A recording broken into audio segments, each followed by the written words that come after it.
Good evening.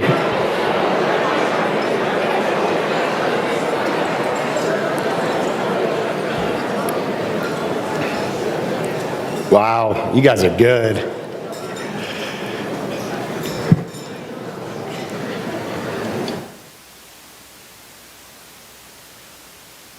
Now let's see how I can rile you all up today. How about the Cleveland Browns? Huh? It's finally gelling, right? All right, let's see them keep it up. Good evening. Welcome to the 5th Annual Cleveland Jewish News 18 Difference Makers Celebration.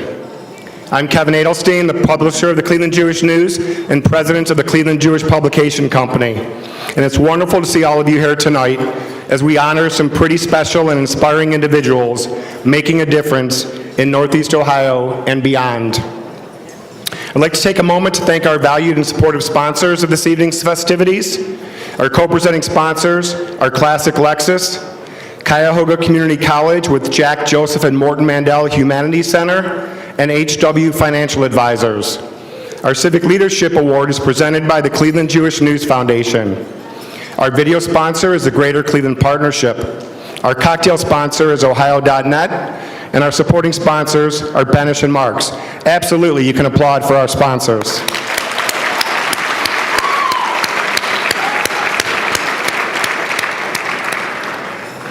We're going to see a few videos this evening, and those would not be possible without our valued friends at Greater Cleveland Partnership, who's our video sponsor once again.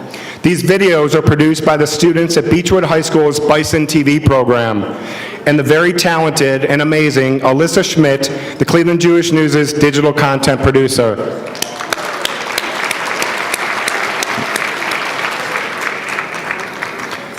I'd also like to extend our gratitude and appreciation to Mr. and Mrs. Maltz and their family for their continued generosity and support of the Cleveland Jewish News.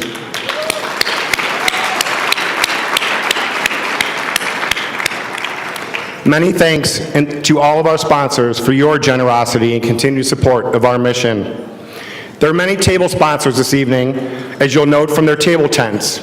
I'd like to take a moment to acknowledge Anshe Chesed Fairmount Temple, Baker Hostetler, Case Western Reserve University, Cleveland Museum of Art, Governor Jim Blanchard and Janet Blanchard of, it is that week, that state up north.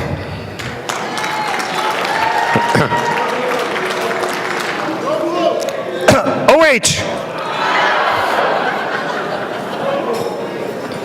Hebrew Free Loan Association of Northeast Ohio, Ira and Amy Kaplan, John Carroll University, Judy and Steve Walensky, Key Bank, Maltz Museum of Jewish Heritage, McCarthy Levitt, Crystal and Liffman, National Council of Jewish Women Cleveland.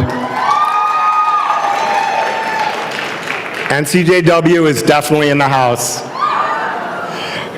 Singer and Mills, Desberg and Konsk, the City Club of Cleveland, the Honig family, the Malthrop family, Ulmer and Byrne, United Way, and last but not least, Weinberg Wealth Management. A round of applause for our table sponsors.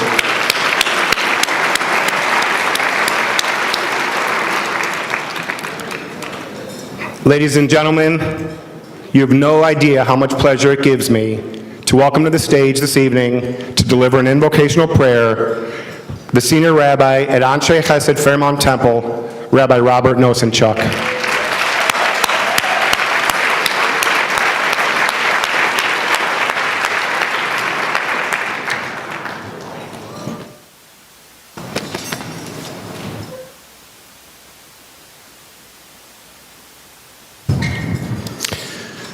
Good evening, everyone. The kids at Fairmount Temple Religious School know this story well. It's one of my favorites. It's a midrash in our tradition told of a bird, the most beautiful bird in the entire world. Its feathers radiant, it flew swiftly with great majesty. It flew into a kingdom, and the king realized that although he owned many riches, could travel to nearly any place in the world, he did not have a beautiful bird such as this one. He saw the bird had perched itself at the top of the tallest tree in the kingdom. He stood on top of a ladder to reach, but he couldn't reach on top of his royal ladder. So he ordered the kingdom's finest scientists to together create a device to, in bird speak, get the bird to come down and be part of the king's royal aviary, but it didn't work. They tried. So the king asked the king's magicians to create a spell to cast on the bird so that it would come down and be part of the king's collection. Sure enough, the spell didn't work. So the king approached all the people and challenged them. He asked them to form a human ladder, place the strongest people on the bottom, the next people on their backs and their shoulders, until they could reach the top of the tree, capture the bird, and please the king. And that's what they did, every single person in the kingdom. Finally, the youngest, smallest child climbed on the backs of all the people. She climbed shoulder upon shoulder, and she reached, and that is where the story ends. Surely the story has an ending. Surely it does, but most times when I tell it, I invite the people around to decide how it ends. Maybe the girl falls, or maybe the king catches her. Maybe because of the shared human effort, they succeed and capture their highest goal. Maybe once she is contained in the king's grasp, the bird is no longer radiant and beautiful. The rabbi who taught me the story said that that is where it ends. That young woman represents us all, caught up in a moment of amazement and wonder. That's how I feel looking out at you tonight. You should only see yourself. I'm honored to know most of the people who are being honored tonight. You're all incredible for the things you do in our community, but I'd like for us all quietly to reflect on your human traits, your honesty, your empathy, your goodness and decency. The people who know you best knew you were making a difference for such a long time.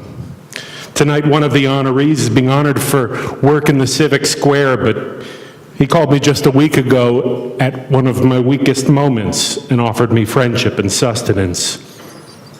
Another one of you I went to rabbinical school with, and we started our studies together in Jerusalem many years ago. A third of you, at the conclusion of my career, may it come many years from now, I will be able to look back and say, for a decade of her 40 years at Fairmount Temple, I stood next to Cantor Sarah Sager, and that will be a privilege.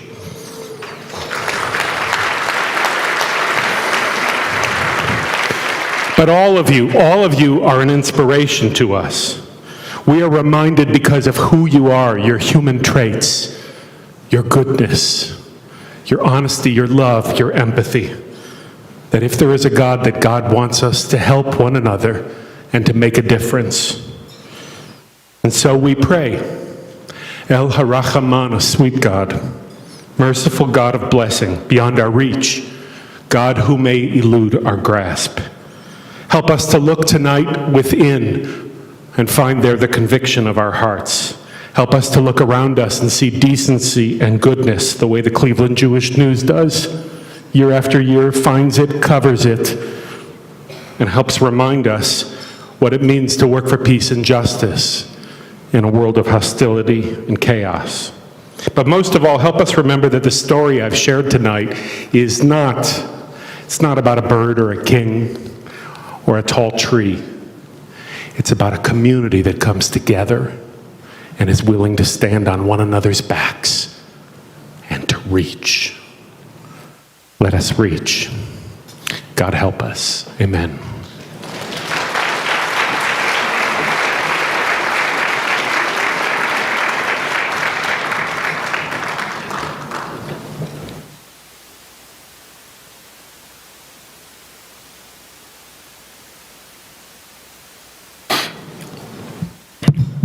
Thank you, Rabbi.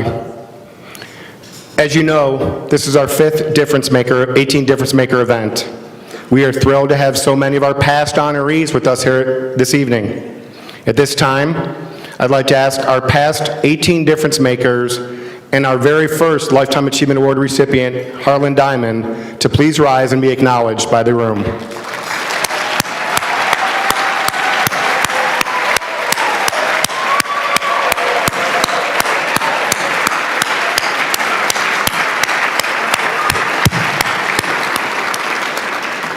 You're all in wonderful company.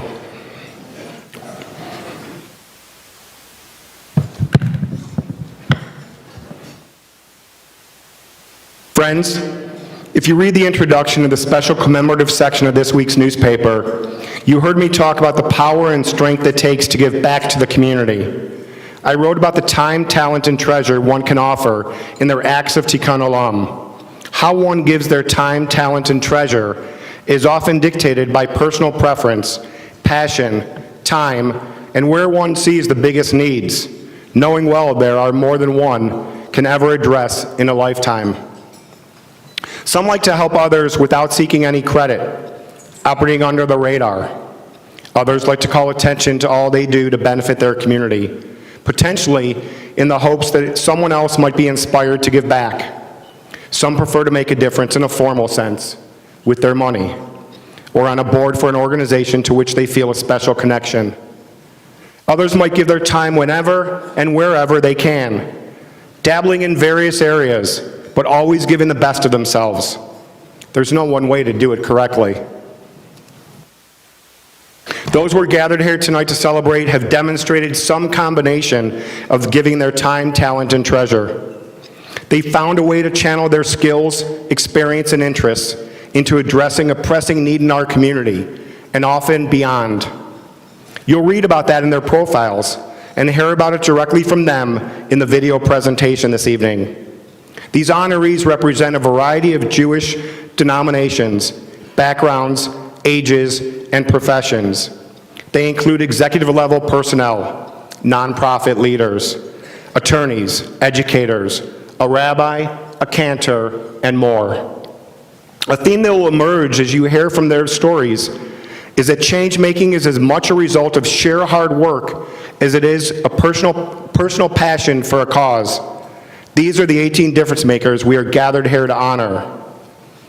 Our community, here at home, around the Jewish world, and particularly in our Holy Land in Israel, have been doing a lot of grieving and praying lately. While statistics would indicate that the level of hate and anti-Semitism in our country are down from a year ago, it's still too high. It's too much. The hate around us is intolerable. Everything connotated by the word hate is expressed with negativity, and springboarding off negativity is common, and it's easier. As a father of a 10-year-old daughter who's trying to find her place throughout the halls of middle school, I know that all too well. This evening is so uplifting. There's enough of it to launch with pure, clean energy. This is an address that projects positive and uplifting sentiments, befitting a positive celebration. The power of positive thinking, the power of positivity. The Cleveland Jewish News, now celebrating its 56th year of existence, is blessed to be a newspaper that reports heavily on positive community news. Community news from newsmakers like yourselves, your loved ones, your neighbors. The type of community we are, the Cleveland Jewish community, affords us the ability to share so much positive news. The 18 positive difference makers, Dan, Tamar, Milt, who we present tonight, they are an integral reason of why there's so much good news to write about. If a newspaper's job is to inform the community, it must reflect the true happenings, i.e., the news of the community. Since in truth, there's an overwhelming amount of interesting, and yes, even at times sensational, good news in our community. It is our privilege, nay, it is our responsibility to report it. Readers who pick up the Cleveland Jewish News are blessed with a more joyful life because the newspaper is filled with so many meaningful and inspiring stories. If you're not already a subscriber, please support our mission. If you subscribe, please make a subscription for your neighbor, your friend, your children away at college, We've made a subscription offer available at your chairs, and we'd appreciate if you consider that as you leave here this evening. Do we also need to report when tough news and controversies hit us? Of course. And we're committed to truth, transparency, and hard-nosed reporting when needed. It's our responsibility, and it is the foundation in which our mission was stated: to offer commentary, interpretation, and background on events of the day as a means of stimulating the concern and response vital to the fulfillment of our responsibilities as Americans and as Jews. When pillars within our community pass away, such as Mort just a few weeks ago, and now Barbara Mandel just 2 days ago, we mourn their loss and our loss. Yet we celebrate the time they had with us and the enormous impact they had in creating a better, more positive world for each of us. And we also realize our role in playing a positive and nurturing effect of accentuating the true happenings in our community, of which most are truly positive. We are blessed. Yes, we are blessed. We should all say that often. We are blessed to live among the Cleveland, the Northeast Ohio Jewish community. All the staff and lay leadership of the Cleveland Jewish Publication Company, and I am truly blessed to work beside each of them every day, an amazing group of dedicated, talented, and passionate people, passionate about Cleveland, about Jewish Cleveland. Each of us appreciate that the side benefit of highlighting the full range of stories in our community is that it inspires its members to raise the bar and join in this positive culture. This, in turn, brings out more good deeds and the cycle of good news. And honest-to-goodness good news gets stronger and more positive. The individuals celebrated tonight have found their own ways to maintain positivity in all they do to make good things happen, and the Jewish and Northeast Ohio communities are the beneficiaries. The Hebrew calendar this year is 5780. It's a new decade. In the Hebrew numerical 80 is the letter Pei. In Hebrew, this letter Pei symbolizes the mouth. In Hebrew, mouth is Pei. The Cleveland Jewish News is the mouthpiece of the community. We dedicate ourselves to another decade of excellence in reporting. The letter Pei, if transported to English, is a calling. It's a calling to remember and report the positive stories so that we accurately reflect the reality of this amazing community. Go on and focus on the positive difference makers. I'm honored to have each of my three bosses at the Cleveland Jewish News in attendance with us here tonight. Among them is my current partner, the chairman of the board of directors of the Cleveland Jewish Publication Company, Mr. David Hertz.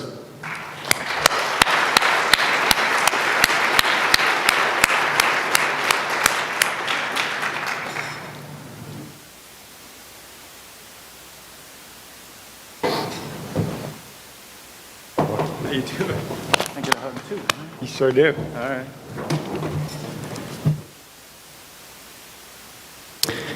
Good evening.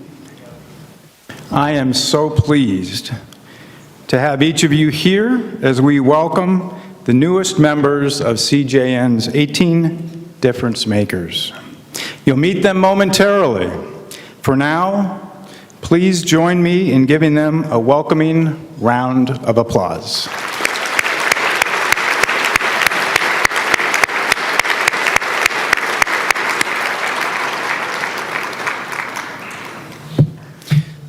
My name is David Hertz.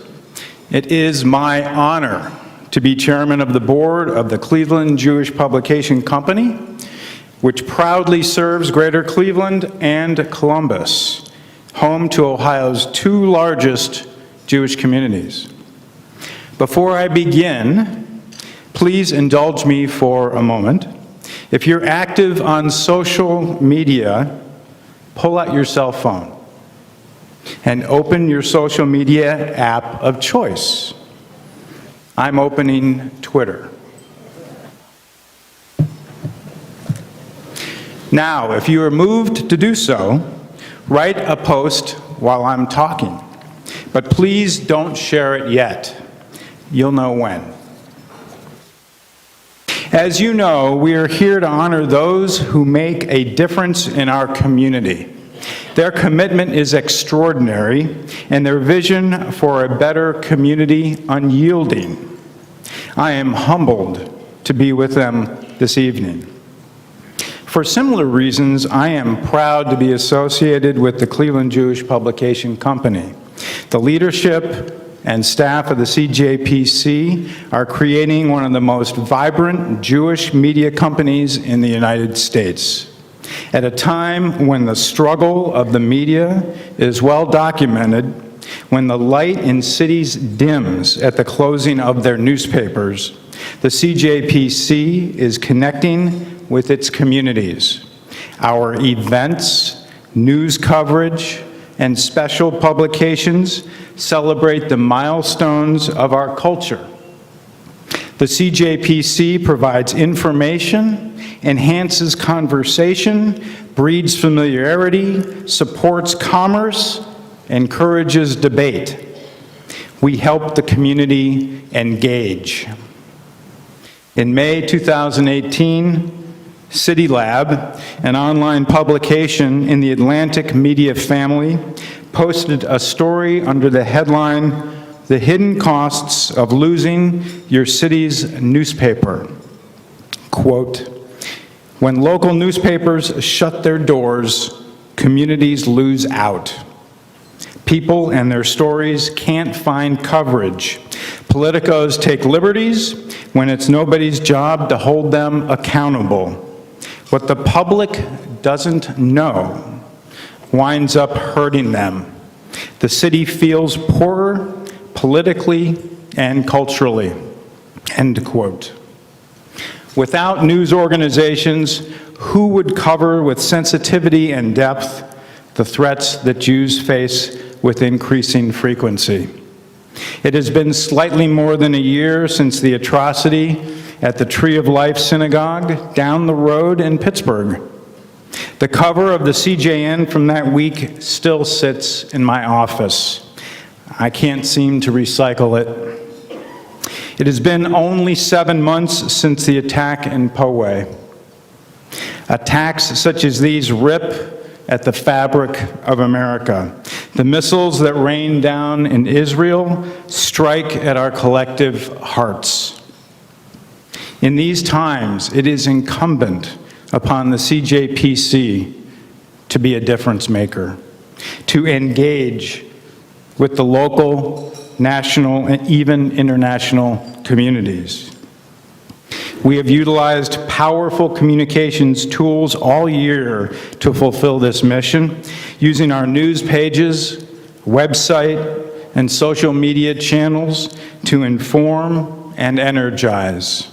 Tonight, we will do so again with you.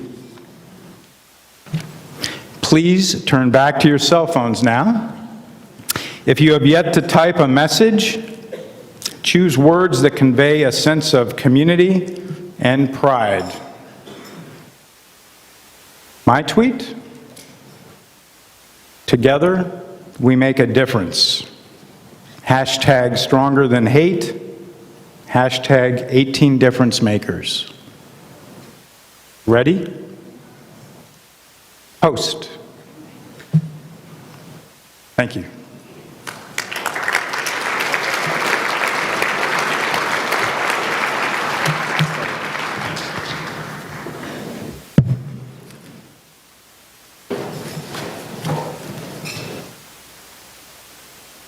Who posted? Pretty good. Thanks. Great job, David.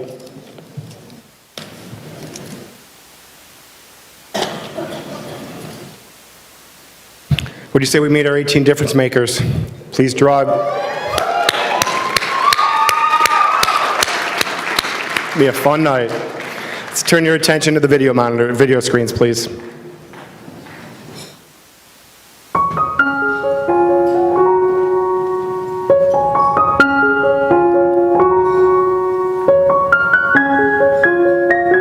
I'm motivated to make a difference because of several Jewish values that I learned growing up, and I think the most important being the notion of B'Tselem Elohim, meaning that we're all created in the image of God, which for me means that all people are equally worthy in the world, and that once we believe that, once we recognize that no matter where we come from or what privilege we enjoy, we all have equal worth, then those of us who have the ability to do so have an obligation to help those who may not be in that position at this time. Well, there's this quote that says, be the change you want to see in the world. And I know that there's so much that I want to see happen in the world, and I want to be part of it. And that really motivates me every day to get up and be the change, do the things that I want to see and make a difference in the world around me. What motivates me is a deep love for the state of Israel. When I close my eyes, I see images of Israel, the top of Masada at sunrise, celebrating Shabbat at the Wall, walking on the beaches of Tel Aviv. I'm motivated by Israel's innovations and inventions that are improving lives and saving lives of people around the world. When you go to Israel, you see firsthand how Israel Bond Investment has helped support every aspect of Israel's economy. And I'm privileged to work in a career where every day I'm helping Israel, and that's motivating. What motivates me to give back and make a difference in the community really is a couple of things.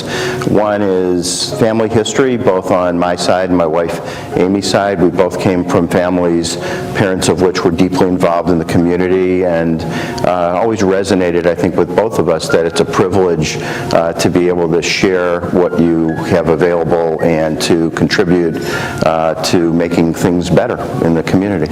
What motivates me to give back and make a difference is the fact that it gives purpose to our lives. And I think that Judy and I both agree that we've been enriched by the time that we've spent and the money we've given to organizations. And the great thing is that it's helping so many people.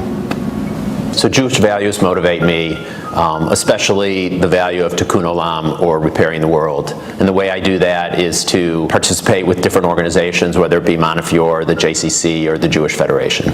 There's a variety of different influences on my life that have motivated me and have inspired me to try and make a difference.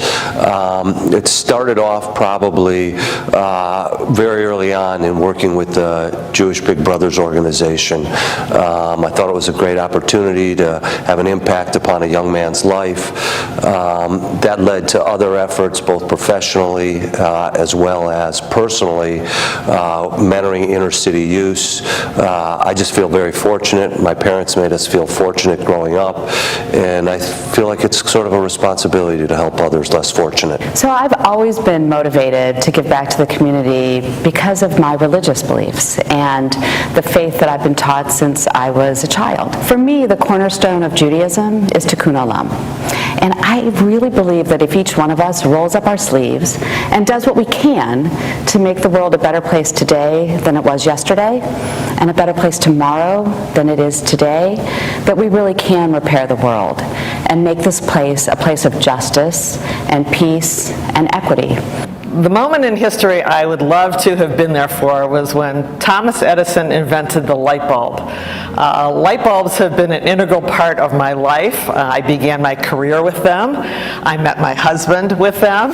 And actually at our wedding, his family all pulled light bulbs out of their pockets and held them up and started singing To Light, L'chaim.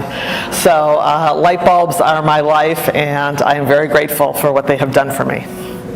And there are a lot of moments in history, I think, that we don't need to have been there for it still to motivate us and inspire us today. For instance, it would have been awesome to have been at MLK's I Have a Dream speech or the founding of the State of Israel, but we can still be motivated by it today.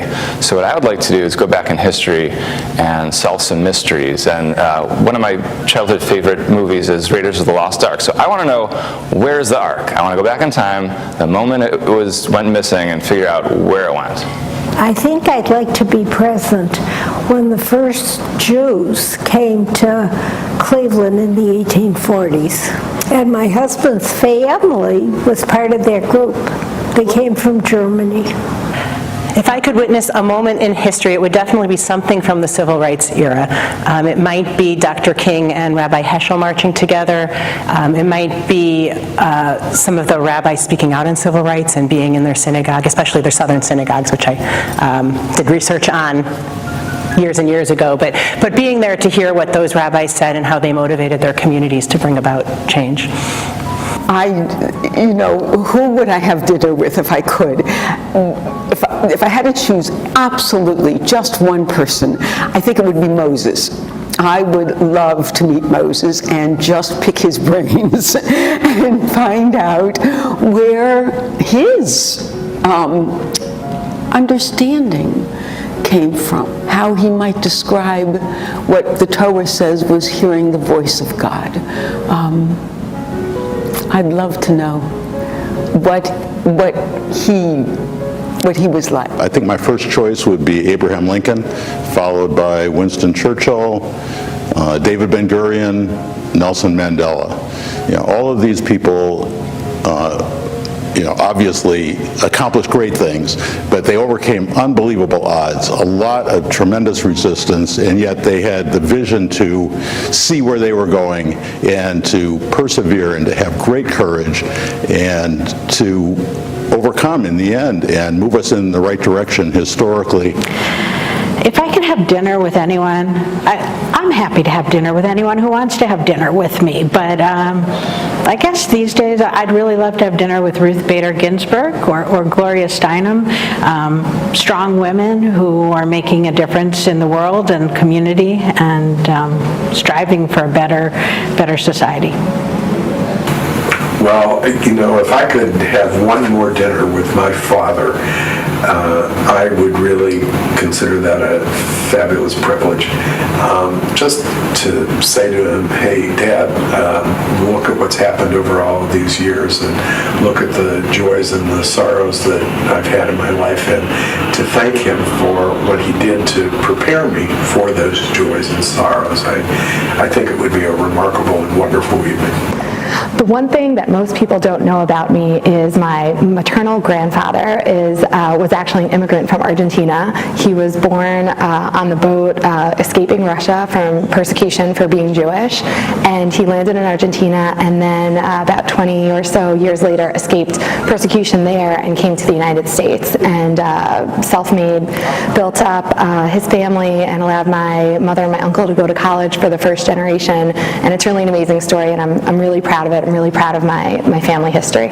I don't think most people know that I have an orphanage in Kovalam, India, and we've got 70 children there, and they're the most beautiful, appreciative children that you could ever imagine, and they inspire me in everything that I do. One thing is that I'm really basically a very shy person. There's probably no one in the room that would understand that about me, but it is true. It is a truism. And the other thing that I think that they would be surprised is that I have absolutely no opinion whatsoever on any subject. That said, tongue-in-cheek, I tend to be a little, I don't know opinionated, but I state my mind. I know my mind. I think most people do not know how much I love to work in the garden. And I love plants and flowers, and I'm a flower ranger. If I wasn't doing my day job, I'd be volunteering and giving back to our community. And I'd like to serve on some boards as well and make a difference that way. So if I wasn't a lawyer, I've often thought that I actually missed my calling. I think I would have been a preschool teacher.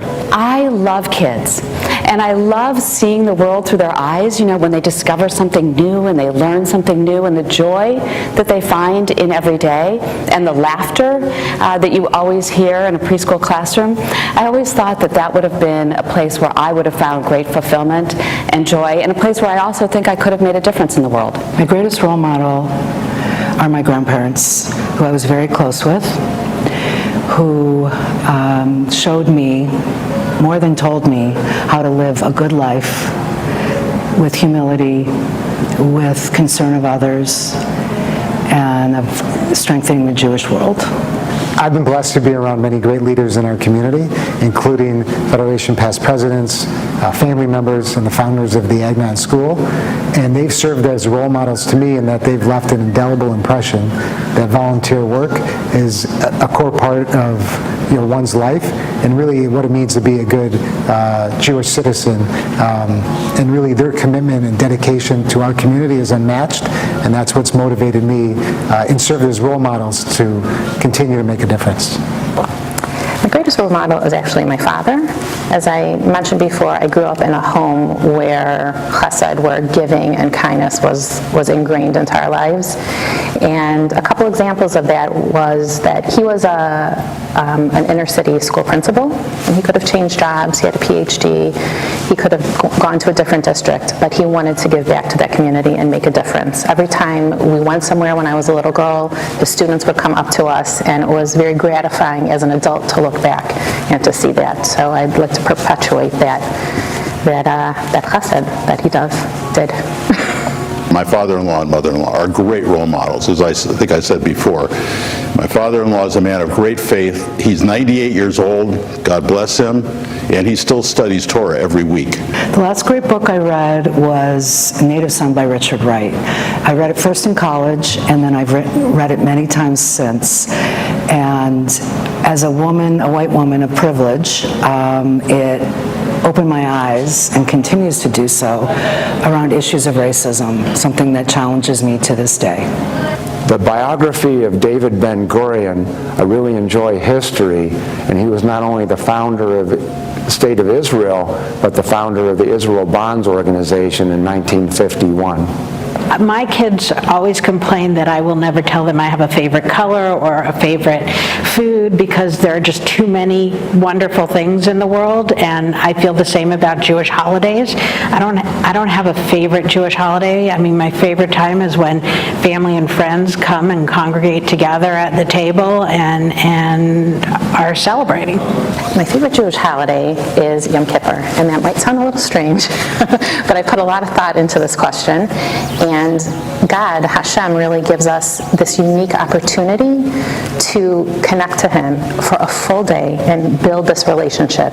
He wants us to have pleasure in this world, and the greatest pleasure is to connect with Him and have that relationship with Him. The advice I might give my 18-year-old self is a little bit mystifying. I think it would have to be that life unfolds in ways we never anticipate and never imagine. The advice I would give my 18-year-old self is something that I've actually talked about before and came out of one of the Mandel leadership courses that Amy and I both took when we came back to town, where we heard a wonderful speaker say that you take care of your family first, then your community, and the rest will come. Business will take care of itself, and deep involvement in building relationships and giving back will really lead to successes on all fronts. I recently went to a great exhibit at the Cleveland Museum of Art. It's a new Michelangelo exhibit, and it's this personal and intimate kind of look behind the scenes at what Michelangelo did. So it's this exhibit of his sketches and his drawings and his studies of human anatomy. So we're all familiar with seeing the sculpture of like David, but what Michelangelo did for years and years and years is he studied human anatomy, every single muscle, and what the Cleveland Museum of Art has done is it's compiled all these really interesting sketches that he's done, and so you sort of have a look inside his mind, how it worked, and it was inspiring to me because we all see his genius in the finished product, but I also like to know sort of like how the sausage is made, if you will.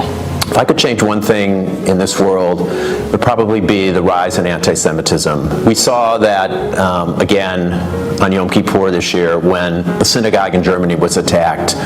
And I think a lot of this has to do with the rhetoric of our world leaders, both here in the U.S. and all around the world.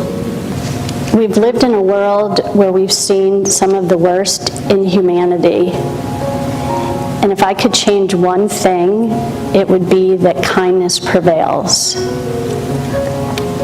I would try to change the decline in Jewish identity, really the indifference with the younger generation of their attitudes towards being Jewish and Israel. And if we can't educate our children about being Jewish and understanding their family heritage and traditions, how can we expect them to fight back against anti-Semitism when they face it?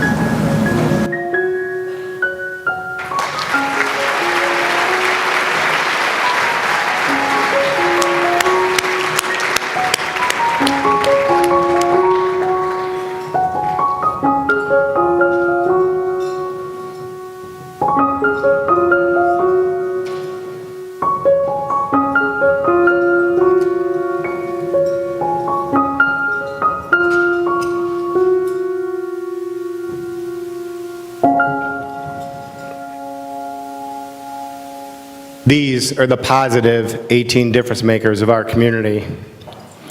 At this time,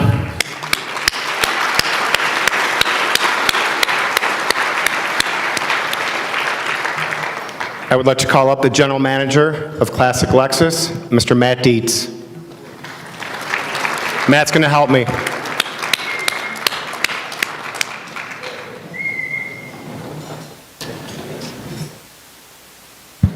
Good evening. I'm the general manager at Classic Lexus. My name is Matthew Dietz, and this is my 5th year being a part of this great event.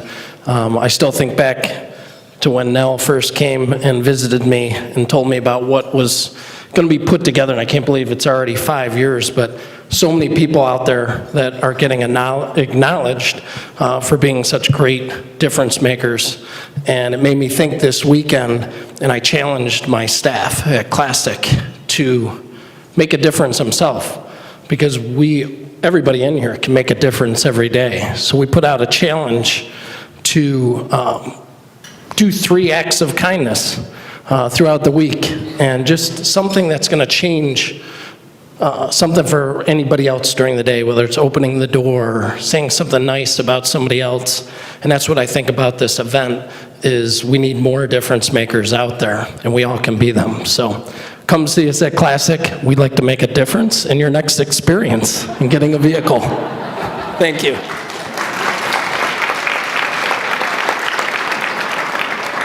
And we're truly blessed to have a partner like Classic that's been with us since year 1. So we're going to acknowledge our first set of honorees this evening, and Matt's going to help me. First honoree, Mindy Axner. Mindy is the Executive Director of the National Council of Jewish Women Cleveland and is also involved in fundraising for Hawkins School and is a board member of Forever Children's Home. I knew that was coming.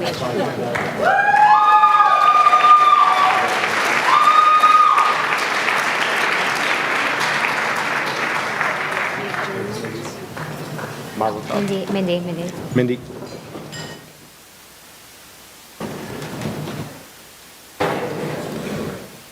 Second honoree, Andrew Brickman. Andrew is involved with Big Brothers Big Sisters, Edwin's Leadership and Restaurant Institute, and Medwish International.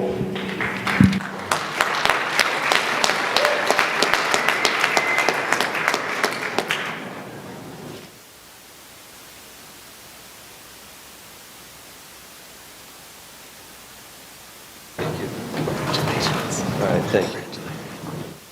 Right here, please. Oh, my word.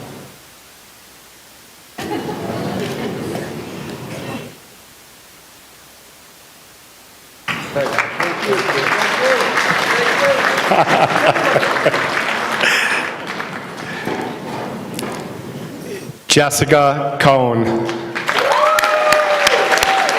Jessica left her job at Jewish Federation of Cleveland to join Unify Labs and enroll in night school at Cleveland Marshall College of Law.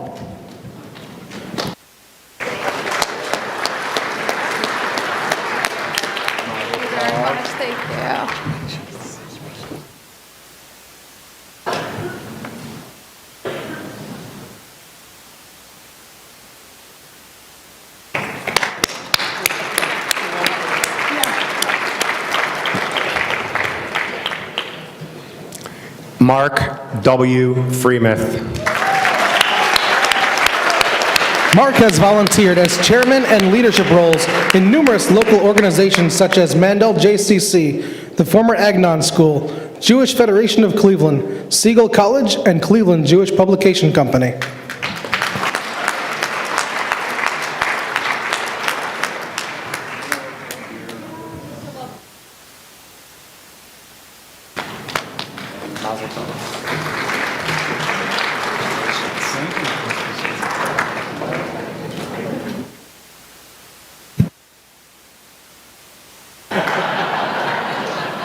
Not the first time.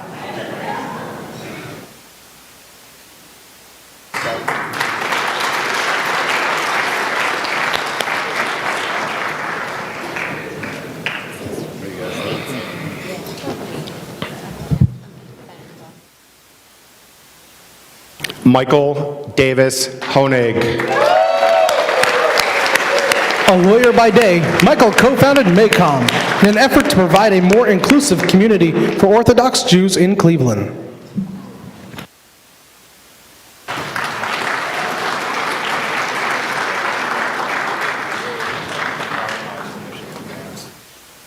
Thank you very much. Don't say the M. We don't say the M.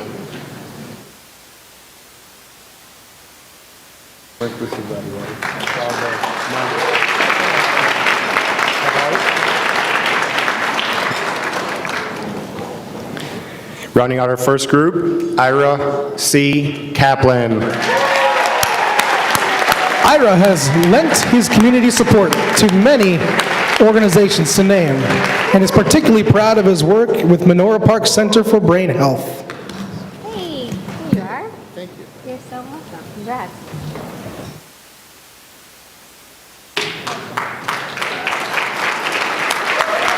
Ira. Can you give this to Ira, please? Oh, sorry, Ira. Proclamation. Yeah. Thanks, Matt.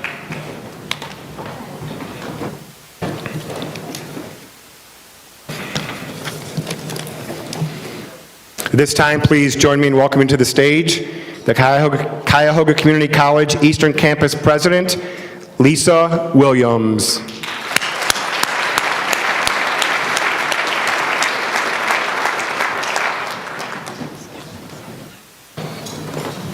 Good evening, everyone. It's truly our pleasure to be here this evening and be part of this wonderful celebration. I'd like to give a special thank you to the Cleveland Jewish News, who's been a wonderful friend and partner to Cuyahoga Community College. At Cuyahoga Community College, we serve over 55,000 individuals a year who come to us for credit, non-credit, workforce, and community courses.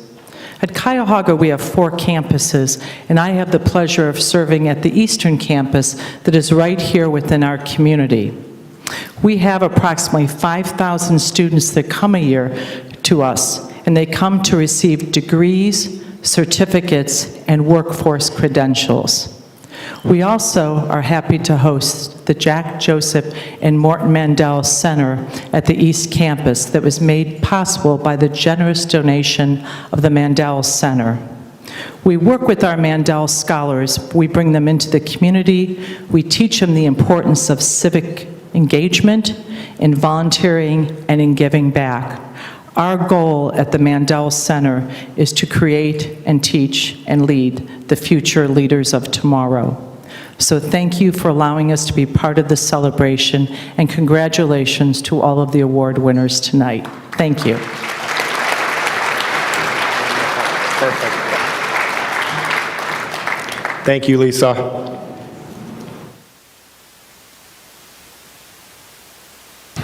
Please welcome Elizabeth Klein. Elizabeth credits her volunteer work with the Jewish Federation of Cleveland as impacting her commitment to helping create new opportunities throughout the community for local Jewish women.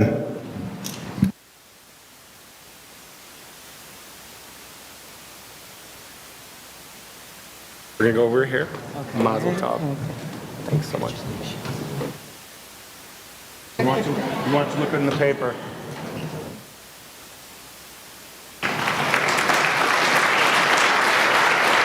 Walk up. Sorry. Miss Elizabeth.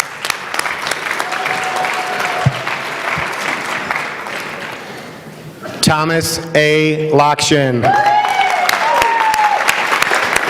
Tom has spent his entire professional career committed to Jewish causes, turning his volunteer work with Israel Bonds into his current position.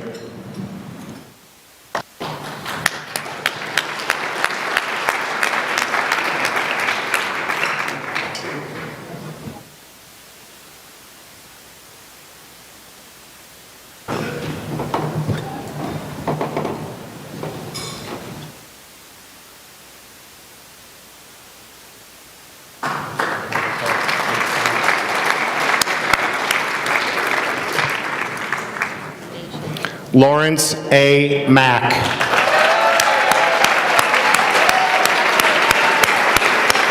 As Montefiore's board chair, Larry assumed the vital responsibility of recruiting and hiring their current CEO and says he benefits as much as the organizations in which he volunteers.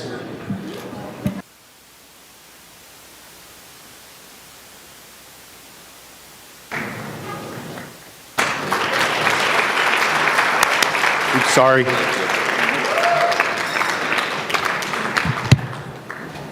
Michal Marcus.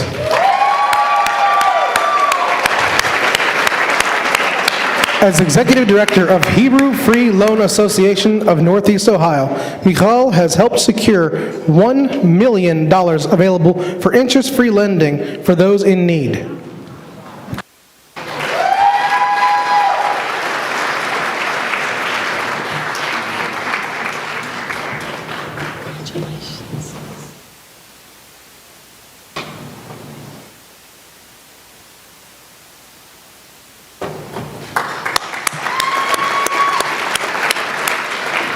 Jared Miller.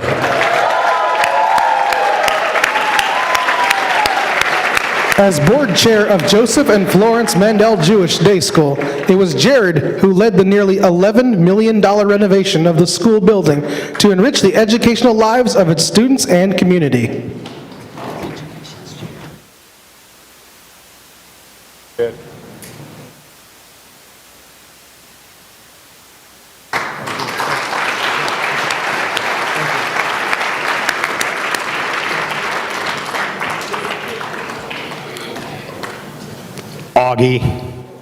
August Augie Napoli.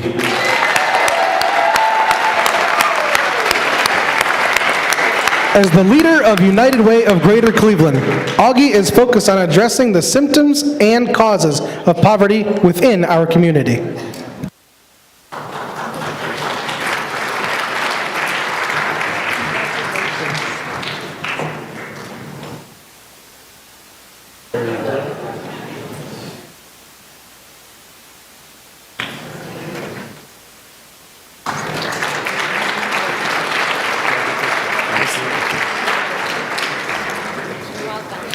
Thanks again to Lisa and our valued partnership at Cuyahoga Community College Eastern Campus. To help me welcome our last group of honorees of the 18 Difference Makers, please join me in welcoming Steve Rudolph, HW Financial Advisors President.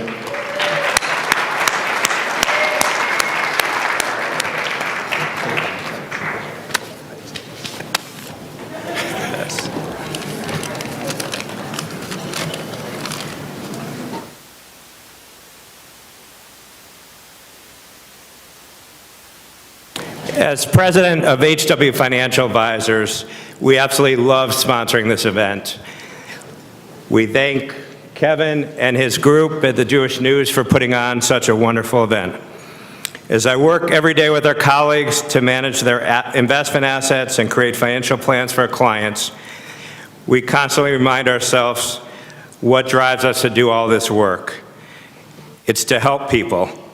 We cherish being advocates and fiduciaries for our clients and helping guide them to reach their hopes and dreams, which includes giving back to the community through charitable planning and volunteering. In fact, tomorrow, our group will be volunteering at the Cleveland Food Bank as one of the things that we do to try to give back. We are touched by the remarkable work that's being done right here in our community, and we at HW Financial Advisors will continue to support these wonderful efforts through sponsorships, donations, and volunteering. Together, we can make a difference. We congratulate the 18 difference makers on their huge accomplishments and hope you enjoy the rest of the night. Thank you.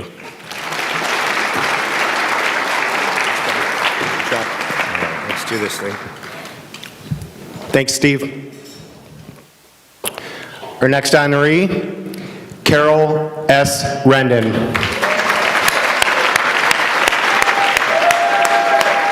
As Assistant U.S. Attorney and the U.S. Attorney, Carol became aware of a need for tutoring in our public schools. Her regular volunteer work has followed her in her position outside the federal government.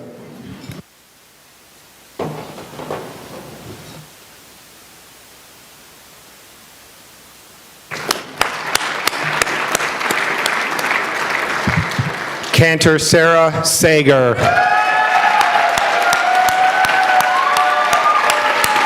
Cantor Sager has served the congregants of Fairmount Temple since 1980, the longest-serving member of the clergy there, and will assume a part-time role on the Bema next summer.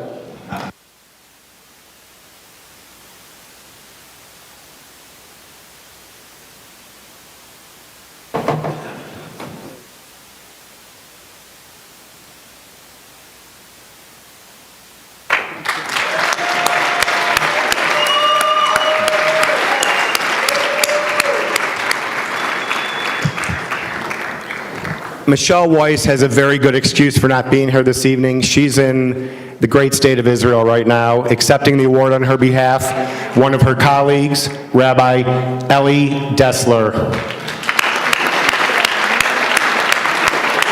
In addition to her day job as controller of Hebrew Academy of Cleveland, Michelle also volunteers, runs the nonprofit Amatz Initiative, and serves as councilwoman on University Heights City Council.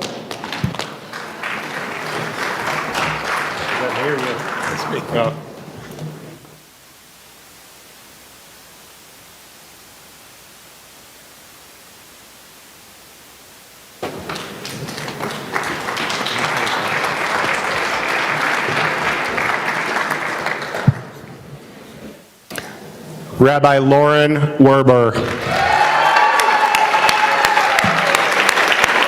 Serving the Lorain County community, Rabbi Werber has worked to address poverty, homelessness, and reproductive rights and immigration reform.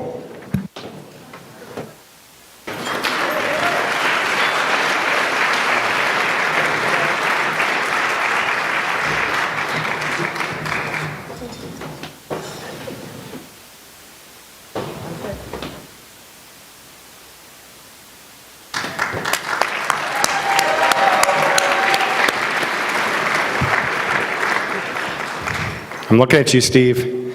Judy and Steve Walensky.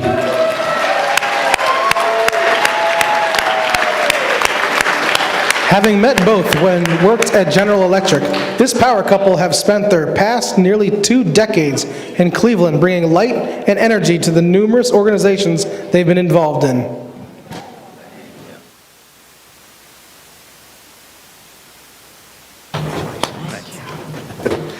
He didn't want to come up on stage.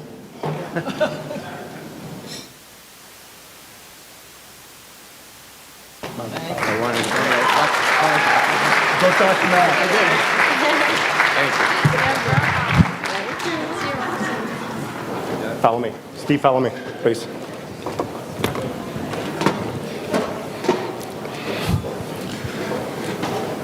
I'm coming for you, Sally. Sally Wordheim.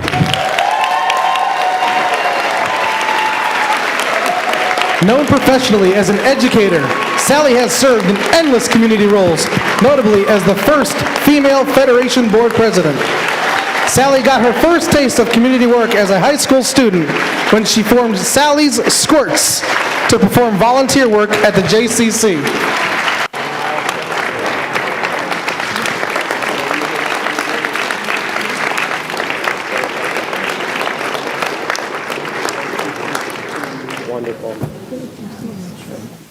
Oh, of course. Thank you, Mazel Tov. Thanks, Steve. Thank you, Kevin.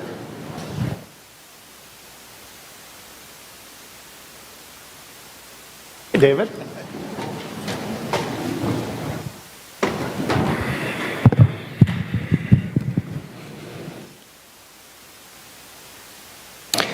This time, I'd like to ask to join me on stage Mr. David Kaufman, the chairman of the Cleveland Jewish News Foundation. No, you're good, you're good. One more round of applause for the 18 difference makers.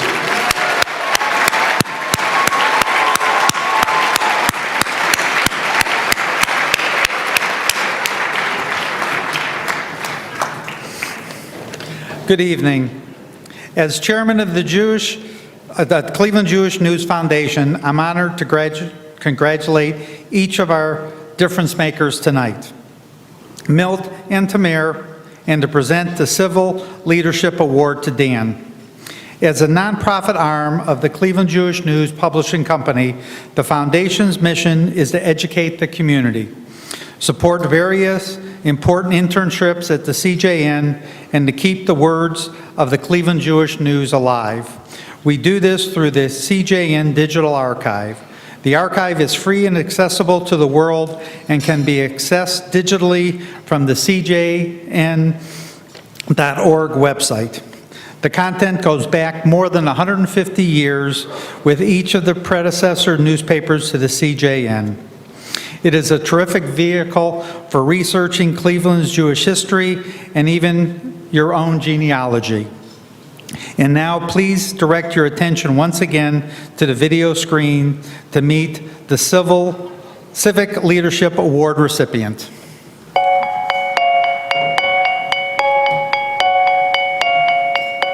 How do I define leadership? It's a lot of different things, but some of the most important things are about putting your own needs last.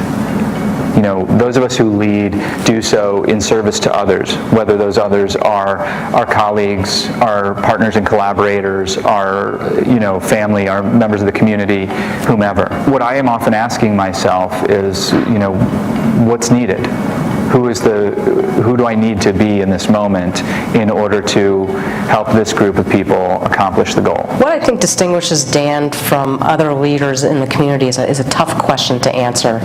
But Dan is a very good listener, and he doesn't let his ego get in the way of making the right decisions.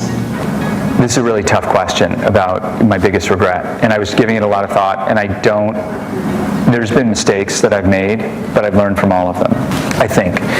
And for sure, along the way, I'm sure there are, we're recording this the day after Yom Kippur, I'm sure there's a lot I should atone for, and people who I may have let down at one point or another. But honestly, when I think about my life and the decisions I've made, the people I love know that I love them. The decisions I've made and choices I've made, I'm not the wealthiest person around, but I feel like my work is meaningful. I've had a weird path to get there, but I've enjoyed and learned something and gained something and helped people at every step of the way. Dan has left his mark in the City Club in a couple of different ways. As you can imagine, Dan is a strong believer in free speech, and so he is very persistent at making sure that our speakers have a wide variety of opinions and perspectives, and he's not inclined to shy away from controversy when it comes to that. But one of the other things that people might not realize about Dan is he also takes that perspective about diversity of opinion and perspective to the staff and to the board, and so there's a wide array of people, perspectives, and ideas at both the staff level and the board level, and that was one of the first things to strike me about Dan. If I was mayor of Cleveland, this is kind of a dangerous question, but here's what I would do. My top priority would be inclusive economic development. I would be meeting with every leader of every major employer in the region, not just inside the city of Cleveland, but across the region. I'd be meeting with every leader of every higher ed institution and public education system to find out, how they're doing and how we can all work together to make sure that we're creating the workforce that is going to keep businesses here and help them grow. And I'd be making sure that whoever needs to be a part of the conversation is a part of the conversation. We're not going to succeed as a region unless we are lifting every resident up.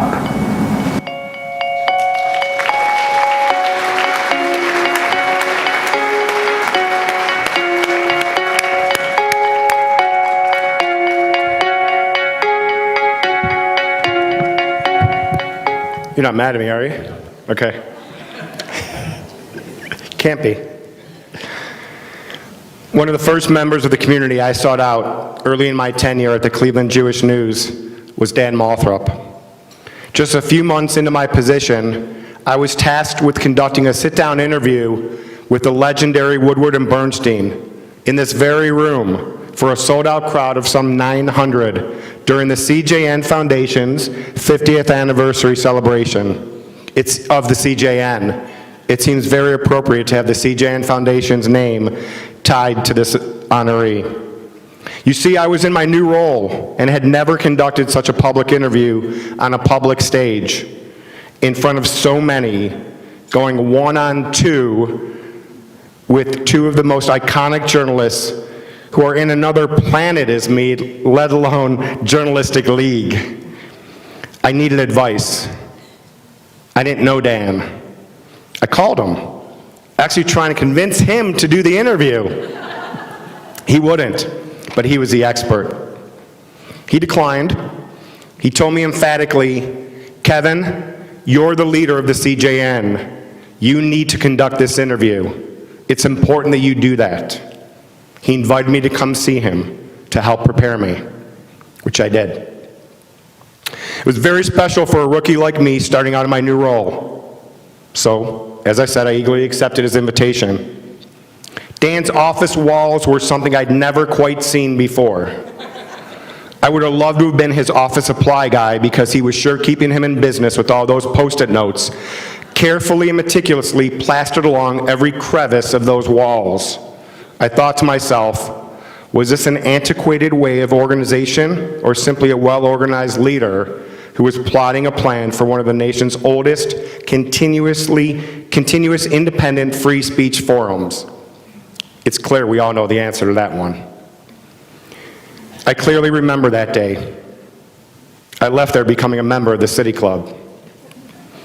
As the president and the CEO of the City Club of Cleveland, Dan Moulthrop has taken his organization into the future. As CJN Managing Editor Bob Jacob writes in his profile of Dan in this week's issue of the Cleveland Jewish News, which is on your chair, and you can get a subscription if you'd like, with a great offer.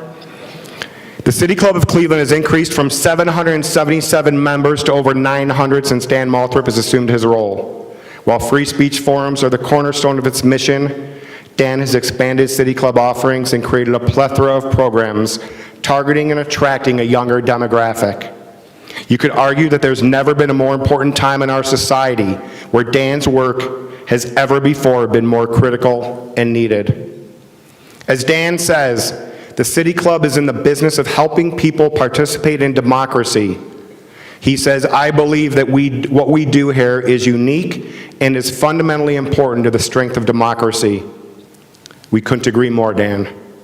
Ladies and gentlemen, it gives me no greater honor than to introduce, sorry buddy, it gives me a great honor to introduce the 2019 Civic Leadership Award to Mr. Dan Moulthrop.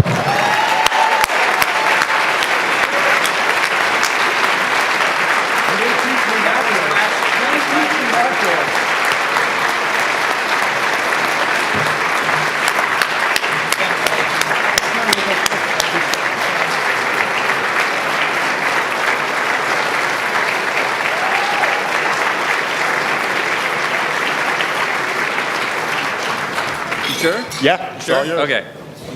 Thank you. So Kevin asked me to say a few words, and And a couple of days ago, on Friday, he asked me if I would say a few words. And I saw Steve Hoffman that day. And I was like, Steve, what should I say? And he's like, well, somebody invites you to speak. You say yes. So I said yes. Kevin, thank you for that, and thank you for injecting humor, even if you didn't mean to. And Patty, thank you so much for those kind words.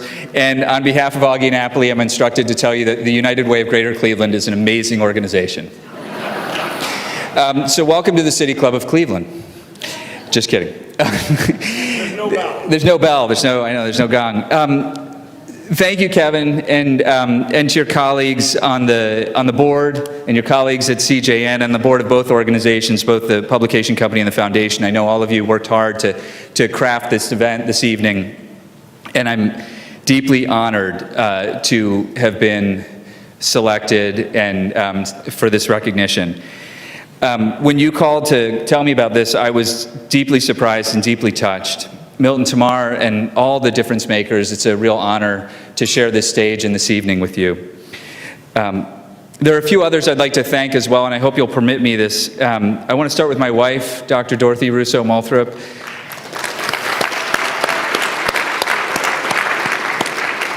Thank you for being my partner in all of this work. So much of what I've learned about service to the community, I've learned from you. And my children are here as well, Nico, Elisa, and Gabriel, and you share in this because I love being your dad, but part of this work, part of this award comes from nights that I was working some civic dialogue or another and couldn't be home with you, so thank you. And there are 4 other people with us tonight who have helped in so many ways that are tangible and intangible. My mother, Jewel, and her husband, Evan Comito, moved here in 2006 to be part of this great, wonderful Greater Cleveland community. And my mother-in-law and father-in-law, Sal and Lisa Russo. The 4 of you have supported our family so much, babysitting, home-cooked meals, rides when the kids need them, and I thank you, because we couldn't do this without you. Over the years, especially here in Cleveland, there are a number of people who took a flyer on me. I moved here in 2005 and didn't have a whole lot of experience on the things I was seeking to do. And they've supported me in various roles, and they know who they are, and I really wouldn't be here without them. And finally, I'd like to thank my City Club colleagues from the board and staff who are also here, as well as some folks I worked with at Civic Commons. This work that we do, bringing together the community for dialogue, it is often at the place where disagreement and contention live, and it's not easy. It's similar to journalism in that way. And it can be thankless, because often the mere fact of a forum's existence will anger one group or another. So I thank you. You're the best colleagues that I could ask to work for, and I feel very fortunate to till this soil with you. I want to take just a moment to talk to you about this work of disagreement and contention. I think part of what has drawn me to this work of bringing people together across difference is because I am a Jew. We are, after all, a people who love to argue, who love to debate, who love ideas, and more than we love ideas, we love the clashing of ideas. We argue over everything. We're as likely to argue over the best route to drive to an Indians game as we are to argue over politics. And this is part of what I understand. It's my understanding of what it means to be a Jew. After all, even secular Jews like me know that the first big deal, truly famous machers, if you will, Abraham and Moses, argued with God. Abraham tries to negotiate a peace between the Almighty and the community of Sodom, and Moses first argues against the job description that God wrote for him. And later, when God gets a little testy because of that whole golden calf situation, Moses talks him down and convinces him that he should continue loving the people that he saved. So arguing's kind of in our DNA, and I'm sure there are a number of you, particularly the rabbis, who are probably disagreeing with me right now. But this is what we do. We love ideas and the clashing of ideas. We love forming our own interpretations and analyses of the state of affairs, who should be in the starting lineup, and who ought to run what kind of campaign for the White House, and exactly what is right and what is wrong with whatever it is that's happening in Congress. You know, when Senator Sanders, Bernie Sanders, became a national candidate 4 years ago with his "here's how it is and here's how it should be" kind of attitude, many in our country were taken by the force of his personality, and which is ultimately the force of his argument. Not so much because of the content, but because of the conviction with which his argument is delivered. This guy was new to them, but to Jews, we recognized him. He's your uncle from Brooklyn who's been reading The Nation forever and has been showing up for Seder your entire life. And that uncle, even if you wildly disagree with him, he's the guy you look forward to seeing because you want to argue with him so much that you almost can't resist baiting him with some tidbit from the news. The other day, on Friday, I heard my friend Amy Hanauer say it can be hard to find hope in 2019. And it is hard to find hope. Our politics, as we've heard before, feel so exceptionally divisive, and our democracy so fragile, and our community, this community of Jews throughout America, so threatened by the hatred that Kevin spoke of before. But America is America because we argue about it. Our Constitution, our laws, and the precedents that come from our courts, the White House policies that last the longest, they are all negotiated settlements of an adversarial process that's at the heart of what we do as Americans. And as you all know, it's a process that relies on freedom of speech, so all of us can participate in the dialogue that creates those outcomes. Because we are Americans, we can lift our voices and call on those who represent us to do a better job. And because we're Jews, we're not afraid to do that. We don't know deference to elected office. We argue with God when we have to, after all. And we argue with one another. And one of the reasons we can do that is because of the great bonds of affection that we have for one another and for our community. We know that when we argue, we do so to be convinced as much as to convince, to create the best possible outcome for our community or the nation or the world, because even after the fight, we will still have one another, and we will continue to till the soil side by side. I said before that this work that we do at the City Club, it is so often at the place where disagreement and contention live. When the City Club is in the news, it's often because of a disagreement in our community that is surfaced by a forum that we've presented or a speaker we've offered the platform to. And that's a central part of our work, to provide a forum for the most difficult disagreements. But as a people, as Jews, we're unafraid of ideas, even the ideas we disagree with, even the ideas we know to be wrong, foolish, or even evil. We mustn't allow ourselves to become afraid of anyone's ideas. We are the people who argue. We are the people who debate. We are the people who come together so that we can share our differences of opinion. And I'm grateful for that because that is where I find hope in 2019. I want to end on a very personal note. As a secular Jew who never belonged to a temple, never had a bar mitzvah, I haven't really felt like I was part of a larger Jewish community, except for that Y camp in 1985, Mom. Thank you for that. Camp Najwa in Milford, Pennsylvania. Anybody? No? Okay. It's a lot like Camp Wise, only in Pennsylvania. But here in Cleveland, it feels different. Over the almost 15 years that I've been here, I've been made to feel as though this community is my community, sometimes having been welcomed and sometimes having been argued with.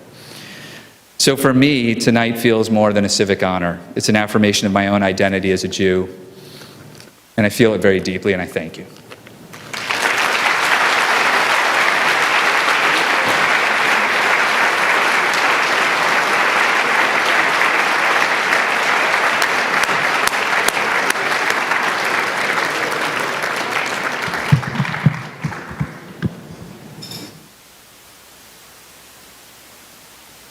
Please direct your attention to the video screen.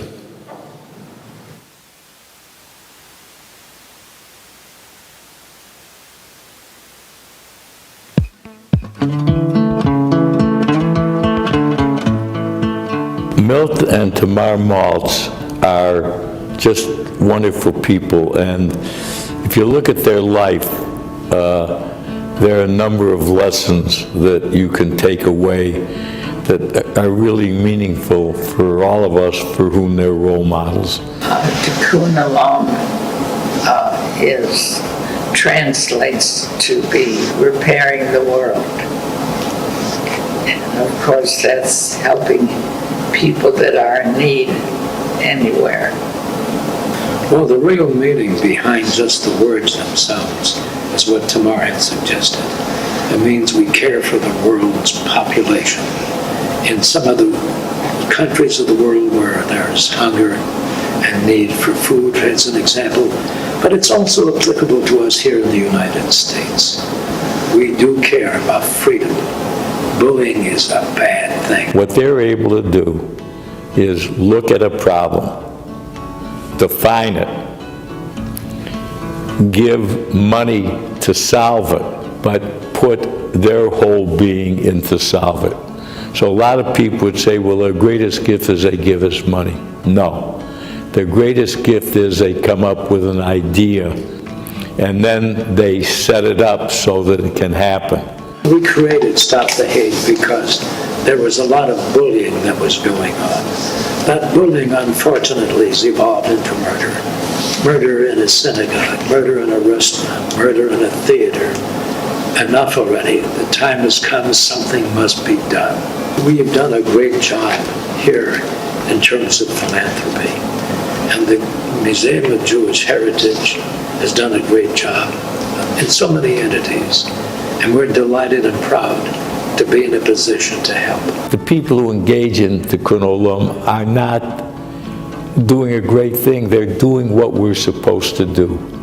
The bulk of their life has been devoted to each other and to repairing the world. So if you would say to me, well, can you give me instances of how they do it? And I'll tell you how they do it. They wake up in the morning, they do what they do, and they go to sleep at night, and in the time in between, they're repairing the world. And that is their blessing to us as a community. Well, as Tamar just said, I want to be remembered as a good husband and a good father first. May I do that, dear?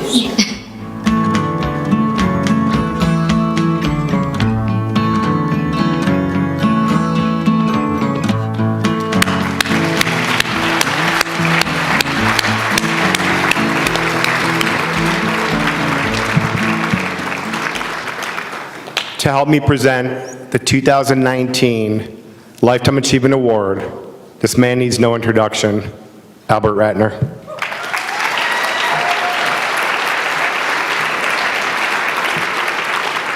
Thank you, Kevin.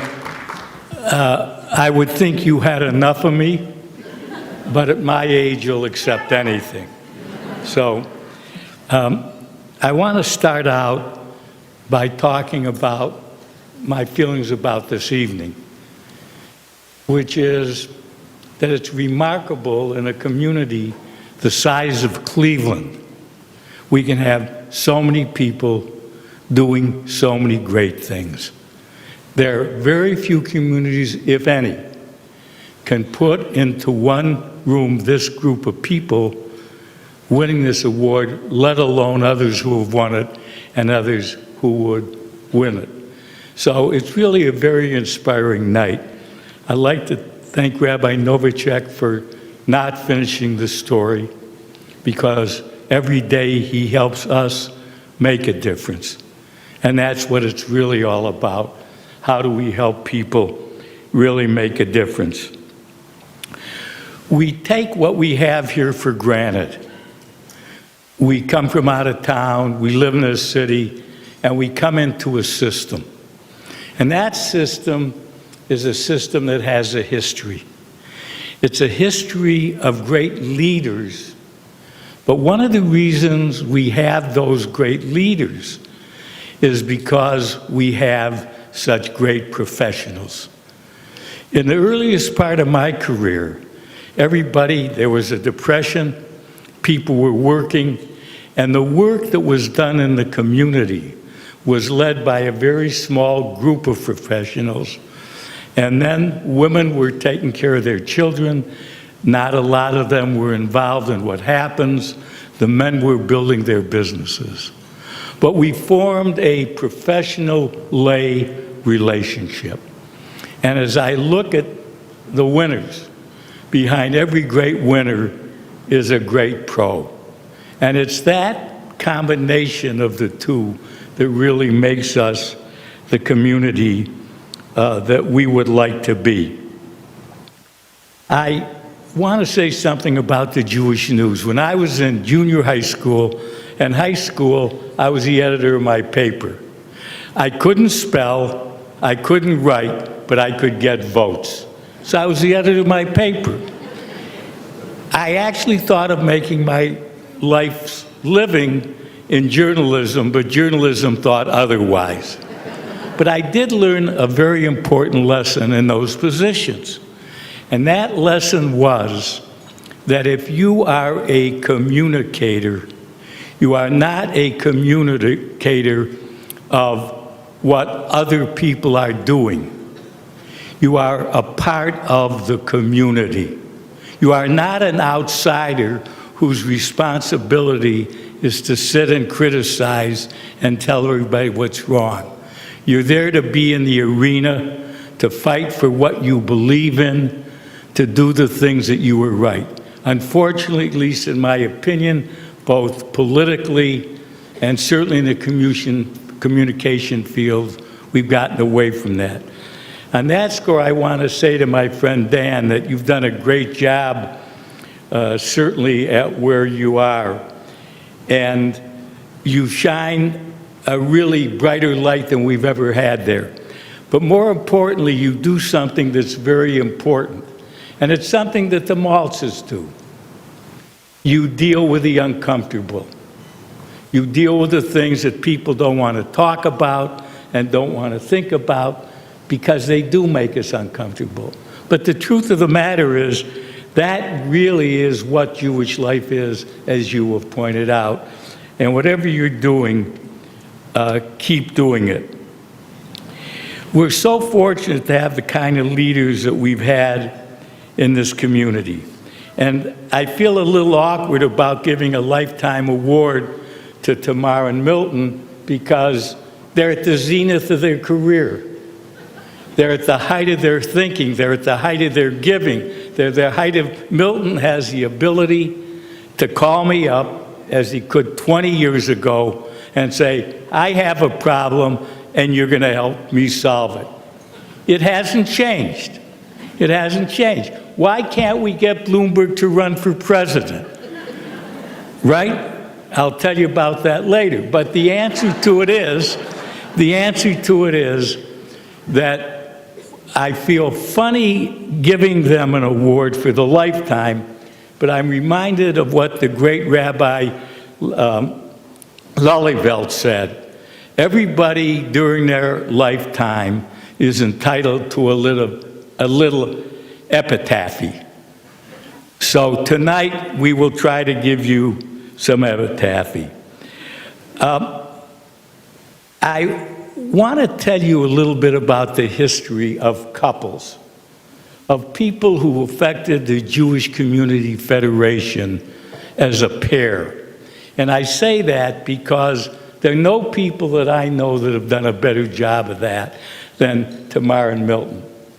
And we know some of them because some of them lived contemporaneous with us, Morton Barbara, Maury, and Judy Weiss. There are a number of you in the room who serve this community both individually and families.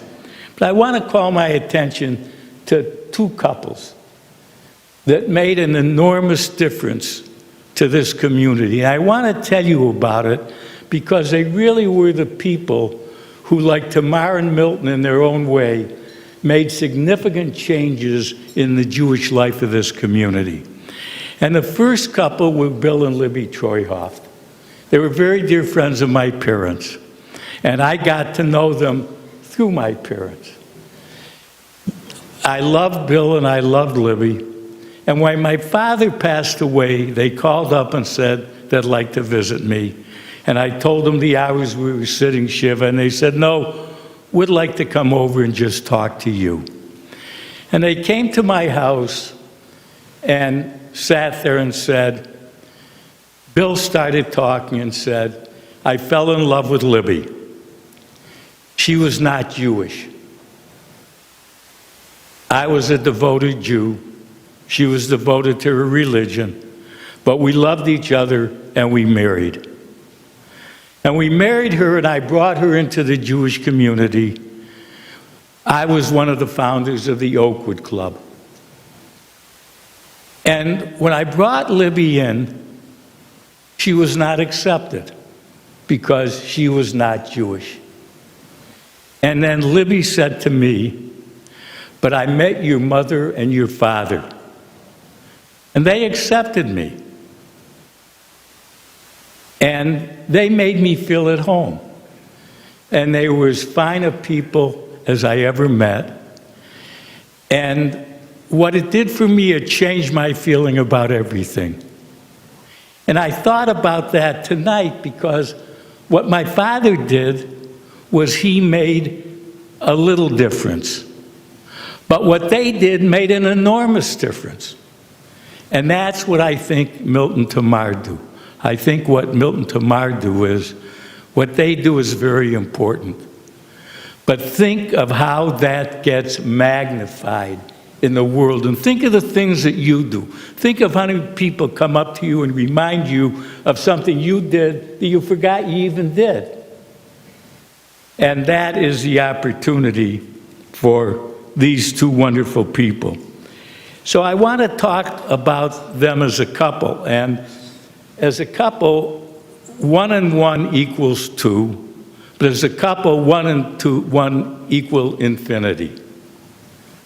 Because what they do is so magnified that you can't put a number on what they do each and every day.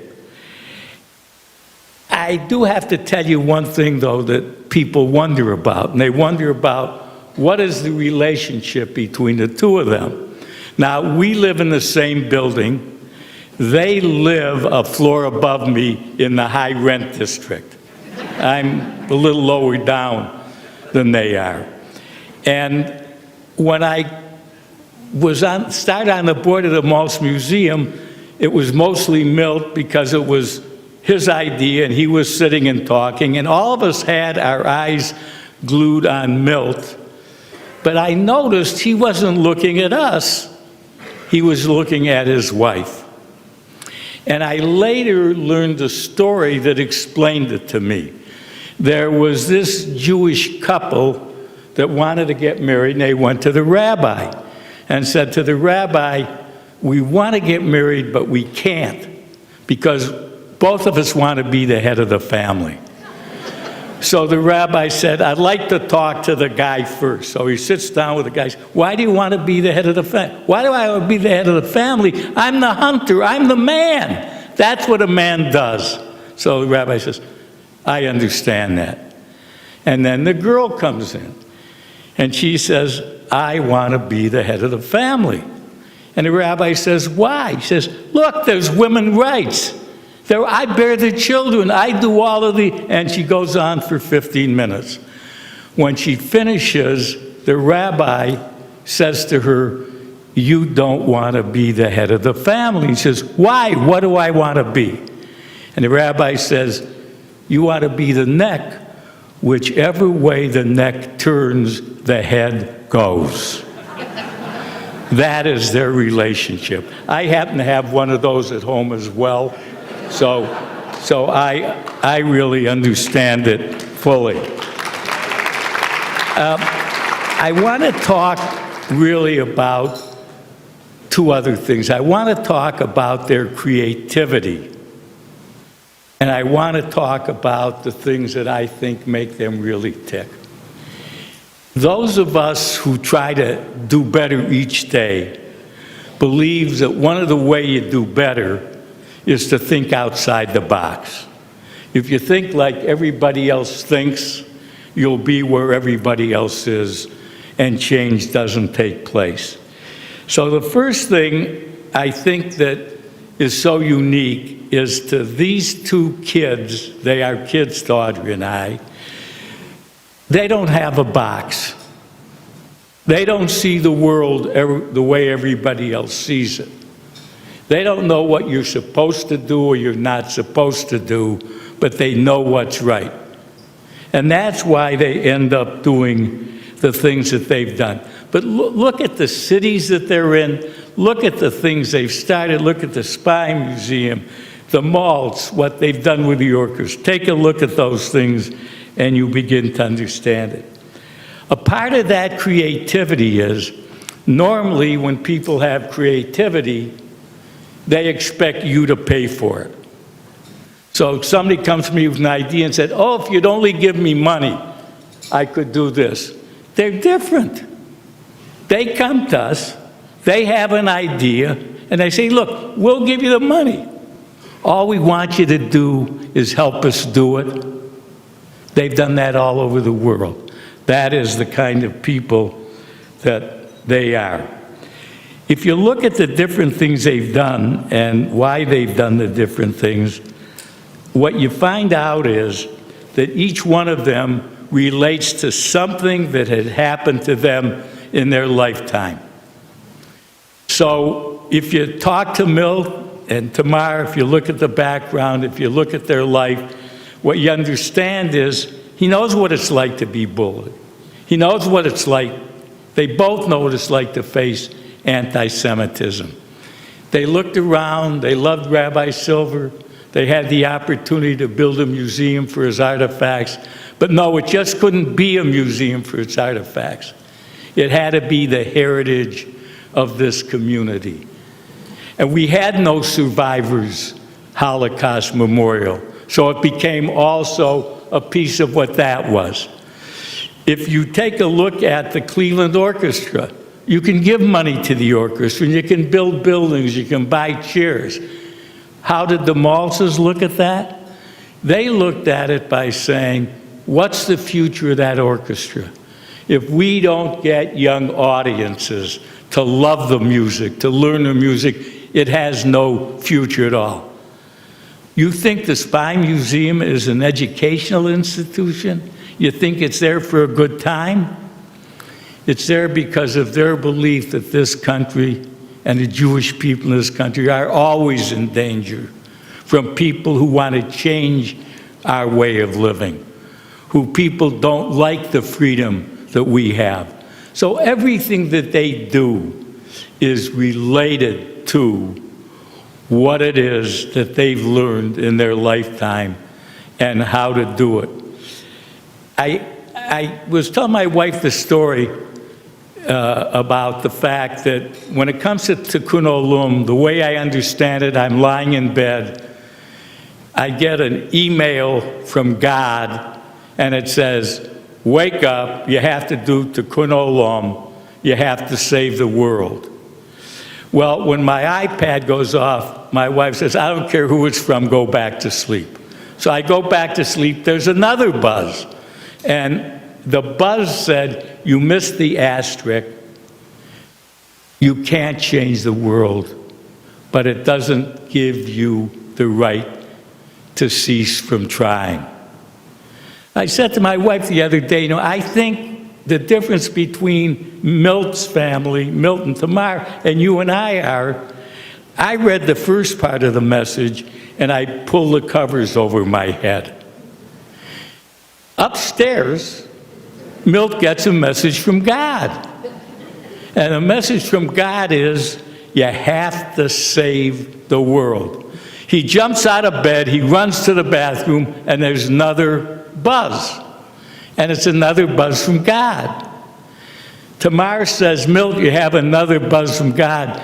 Milt answers, I'm shaving, I've got to get out there, I can't take the time to talk to him.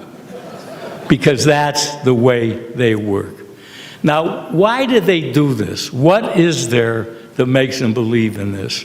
The first thing is their love for America, their love for Jewry, and their love for Israel. There is no conflict. Anybody that thinks you can't do all of those things, just look at the two of them. They have been underdogs. They always feel they are underdogs because they're people of the people. Above all, they're people that love people.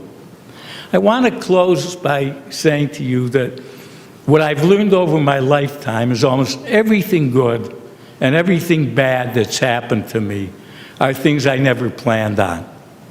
I'm a great planner. I have these dreams of building these buildings in tall places, and sometimes it happens. But a lot of times, I don't have a dream, somebody else has a dream, and I still get to build a building. So I really believe there's something called serendipity. So Audrey and Milt were born in South Bend, Indiana. They did not know each other in South Bend, Indiana, but my wife Audrey and Milt's father knew one another. And they met in Cleveland. The circumstances of how they met are really unbelievable in a sense, because the way the Maltzes got to Cleveland was Milt was trying to be a big radio and television mogul. So he thought he had a great deal. He had a check. He was ready to buy a radio station. Was it Seattle? Where was it, Milt? Where? What city? Oh, San Diego. Who would ever want to go to San Diego? I mean, that you wouldn't do that. And worse than that, he told his wife in the morning, "Hey, honey, we're going to San Diego." So he gets to the place to give the check, and they say, "Mr. Maltz, we sold the station to somebody else." And he said, "Oh my God, I'm going to San Diego with my," but wait, we have a great radio station for you in Cleveland, Ohio. And Milt says, "Radio station, where is Cleveland, Ohio?" So I said, explain to him where it is. He said, "I'll take it." I was not in the room when Milt came back and told Tamar it was Cleveland and not San Diego. But I will tell you this, if you talk to Tamar and if you ask her how she describes Cleveland, she calls it my beloved Cleveland. So the final answer to this, if I really ask myself, what is it that makes them tick? What does it make them tick? It's humility,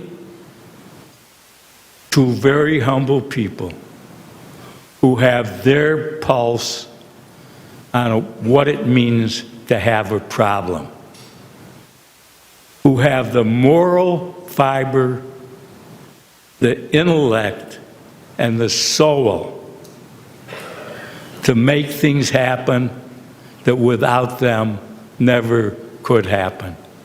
So I close by saying this to you, that all of us in our lifetime try to be different makers. They don't try to be different makers.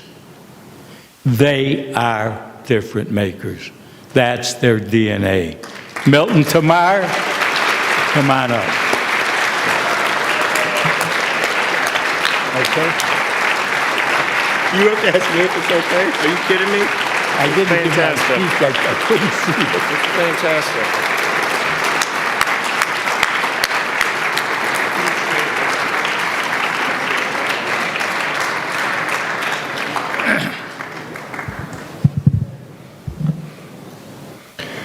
This award reads, Tamar Milton Maltz Lifetime Achievement Award, November 24, 2019. For their efforts to make the world a better place, the CJN is proud to present the 2019 Lifetime Achievement Award to Tamar Milton Maltz.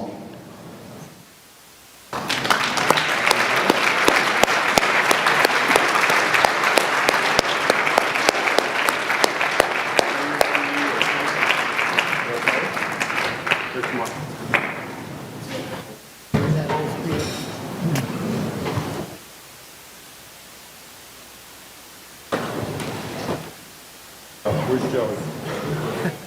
Albert, get in here.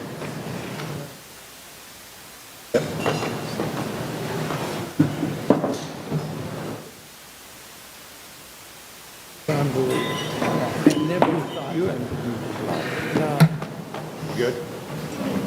We pose for a photo real quick? Why don't the two of you sit? You want to sit? Yeah, sit. Or tomorrow? Okay, she wants to stand.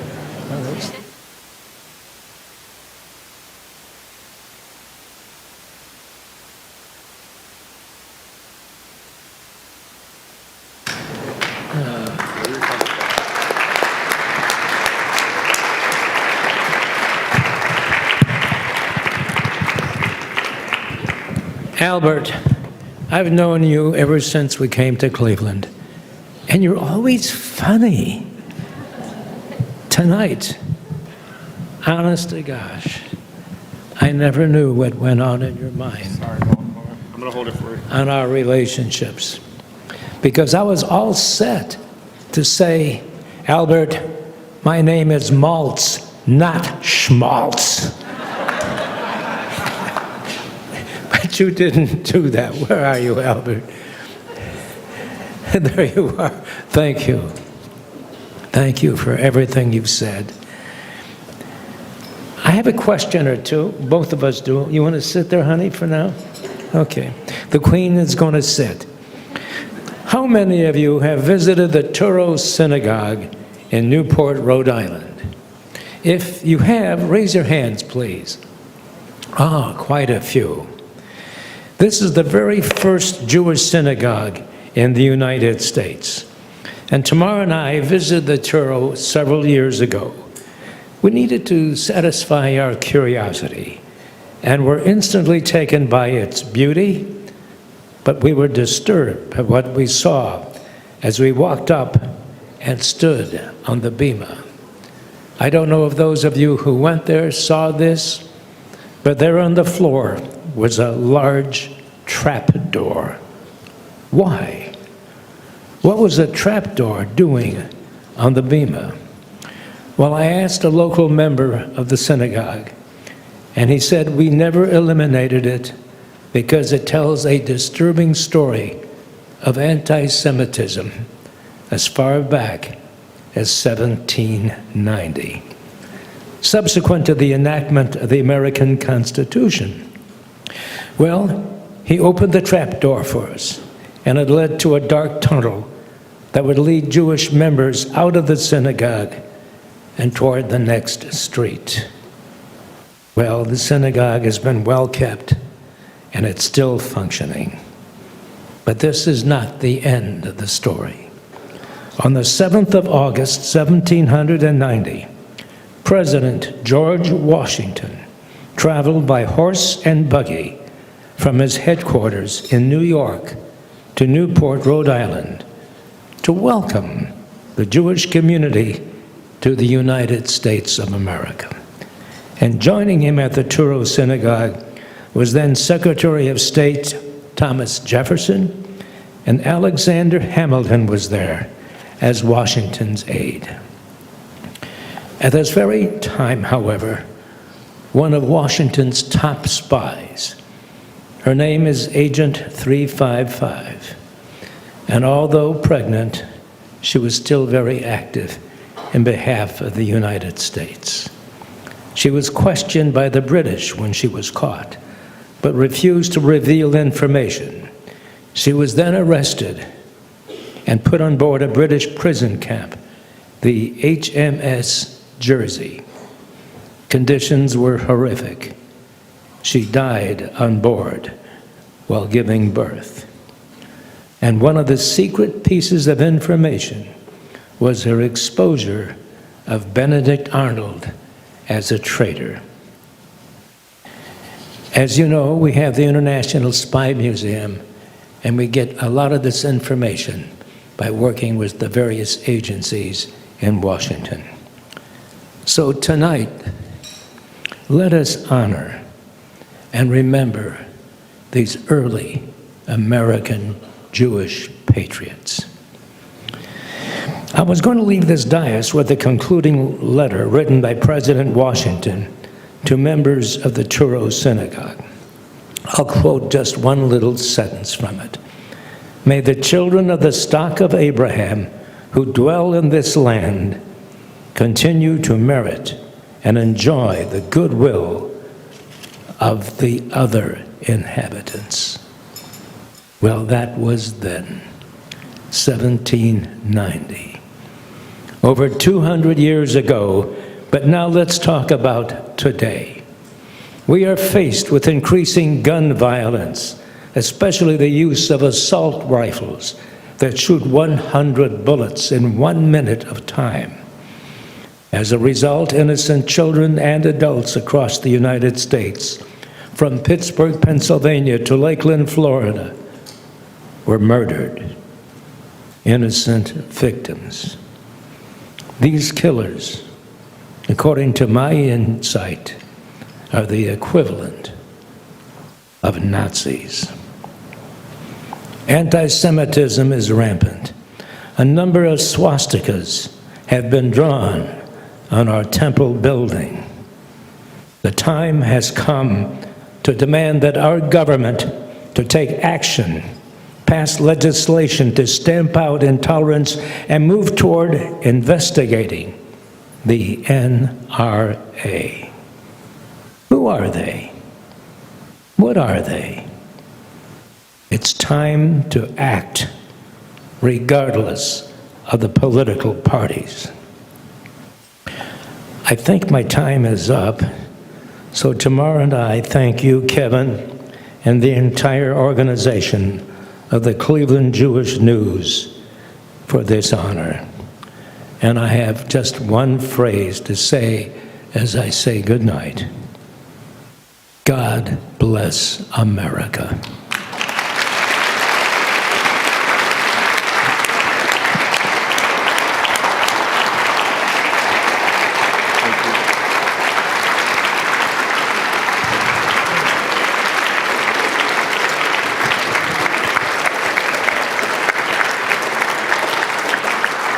Milton Tamar Maltz.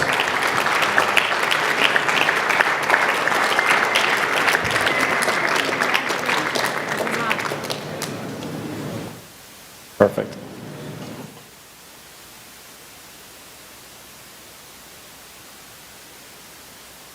I want to thank Gina Lloyd, our event manager, Adam Mandela, our vice president of sales, for putting on this shindig tonight. Thanks to all of you for showing up. Another mazel tov to all of our 18 difference makers, to Dan Malthrop, to Milton Tamar Maltz, all of our sponsors, our partners, wishing all of you a happy Thanksgiving and a happy and healthy holiday season. Good night and thank you.